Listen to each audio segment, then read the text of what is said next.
Quality और consistent performance के लिए सिर्फ सिल्वर पंप्स एंड मोटर्स, नाम याद रखना। હવે આપણે ટેકનોલોજી સ્ટોકની વાત કરી છે તો સાથે એમટાર ટેકનોલોજી પણ વાત કરી લઈએ, કારણ કે આજે આમાં સારી એવી પોઝિટિવ અને વોલ્યુમ પણ જોવા મળ્યું હતું. કંઈક સમાચાર હતા કે કંપનીને કંઈક ક્લીન એનર્જી અને જે એરોસ્પેસ સેગમેન્ટ માટે કુલ ₹226 કરોડનો ઓર્ડર મળ્યો હતો. અને આ સમાચાર બાદ આપણને સારી એવી એક્શન આજે આપણને સ્ટોકમાં જોવા મળી રહી છે. તો સર ચાર્ટ થોડા લાગી રહ્યા છે એન્ટિસિપેટ કે હજુ પણ અહીંયાથી ફર્ધર તેજી આપણને અહીંયાથી સ્ટોકમાં જોવા મળી શકે સર?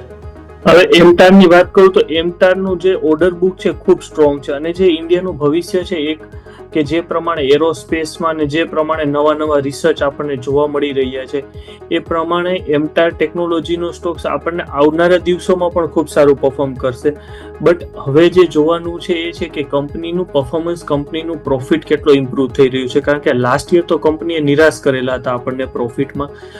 ત્યારે જે પ્રમાણે આજે ટેકનિકલ બ્રેકઆઉટ આવેલું છે એ જોતા કાલે એક દિવસ પહેલા આપણે વોચ કરવાનું રહેશે કે આ જો સ્ટોક 1700 નું લેવલ છે એ જો જાળવી રાખે તો ડેફિનેટલી આ સ્ટોકને હું ખરીદવાની સલાહ આપું છું. પણ આજે હવે કાલના દિવસે હજી હું લોકોને સલાહ આપીશ કે એક દિવસ ઓબ્ઝર્વ કરજો.